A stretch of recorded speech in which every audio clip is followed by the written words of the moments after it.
যে আজকে বেশি লম্বা মানে অন্য বক্তৃতার জায়গা নয়।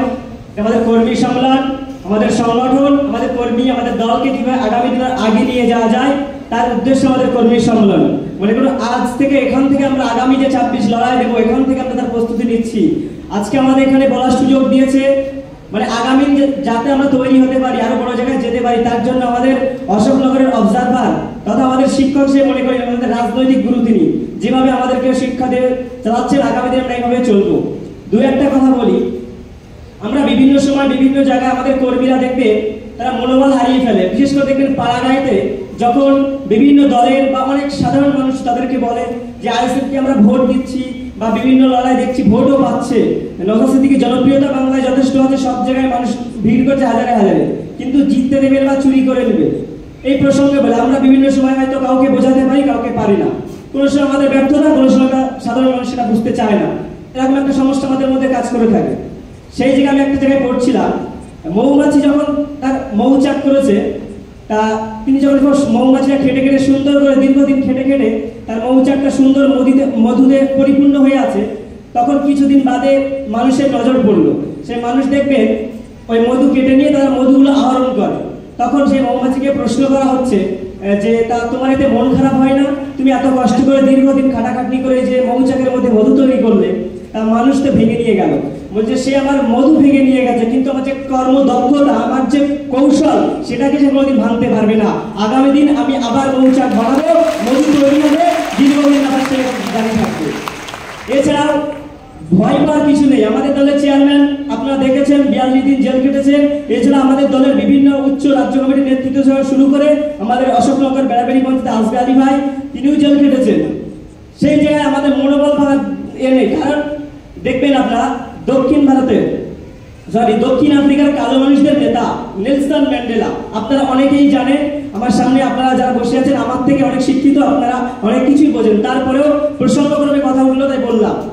তিনি কিন্তু দীর্ঘ 27 বছর জেল খেটেছে ওই কালো মানুষদের নেতৃত্ব দেওয়ার জন্য। তিনি 27 বছর জেল কাটার পরে সে জেল থেকে বেরিয়ে এসে মনোবল ভাঙেনি, তিনি কিন্তু আবার সেই দক্ষিণ আফ্রিকায় প্রেসিডেন্ট হয়েছেন।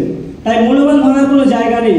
জেল এখন আমাদের দলটার শুরুর দিকে, জেল খাটা থেকে শুরু করে আমাদের উপর বিভিন্ন নির্যাতন আসবে। কারণ আপনারা দেখবেন বাংলার প্রতিটি কোনায় কোনায়, জেলায় জেলায়, জাতি ধর্ম বর্ণ নির্বিশেষে, কি হিন্দু কি মুসলিম কি আদিবাসী কি দলিত, প্রতিটি মানুষ একটাই নাম নওশাদ সিদ্দিকী, আমাদের দলের চেয়ারম্যান। কারণ তিনি তার ব্যক্তিত্ব, তিনি তার বাড়ির আভিজাত্য পীরজাদা দিয়ে পরিচয় দেখান না, তিনি তার কাজ দিয়ে, তিনি তার শিক্ষার কথা দিয়ে মানুষকে এক জায়গায় করছেন, সেটা দিয়ে তার প্রমাণ করেন।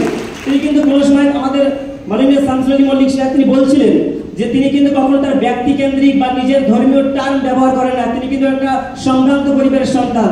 তারপরেও তিনি যখন রাজনৈতিক মঞ্চে কথা বলেন, তার ভাষার কত সৌন্দর্য, তার ভাষার মাধুর্য দেখে আমরা মুগ্ধ হই। তাই জন্য দেখবেন দিকে দিকে সর্ব জায়গার মানুষ।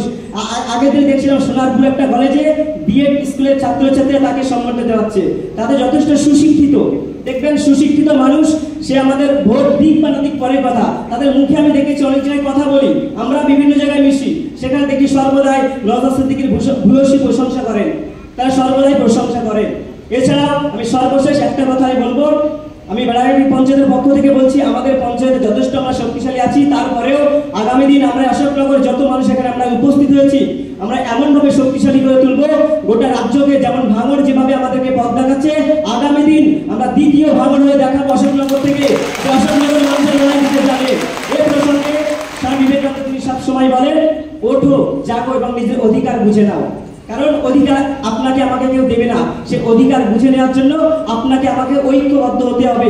দলে হার জিত পরের কথা, আমরা যদি সমষ্টিবদ্ধভাবে একটা জায়গায়, স্যার বলছিলেন আমরা পঞ্চায়েত প্রধানকে কোনো একটা কাজের কথা বললে সেই কাজটা ধরুন করে দিচ্ছে না, আমরা বিডিও সাহেবের কাছে যাচ্ছি, ওই স্যার করে আমাদের দুর্বলতাকে তিনি কাজে লাগাচ্ছেন।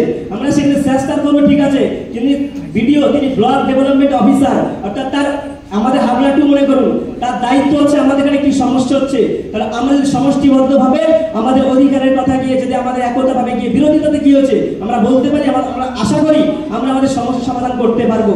তাই আমাদের সকলের একটাই লক্ষ্য, আমরা মজবুত হয়ে অশোকনগরকে শক্তিশালী করব। আগামী দিন বিকল্প হিসেবে অশোকনগরের মানুষ ইন্ডিয়ান সেকুলার ফ্রন্ট তথা আমাদের চেয়ারম্যান নওশাদ সিদ্দিকী ভাইজানকে চাই।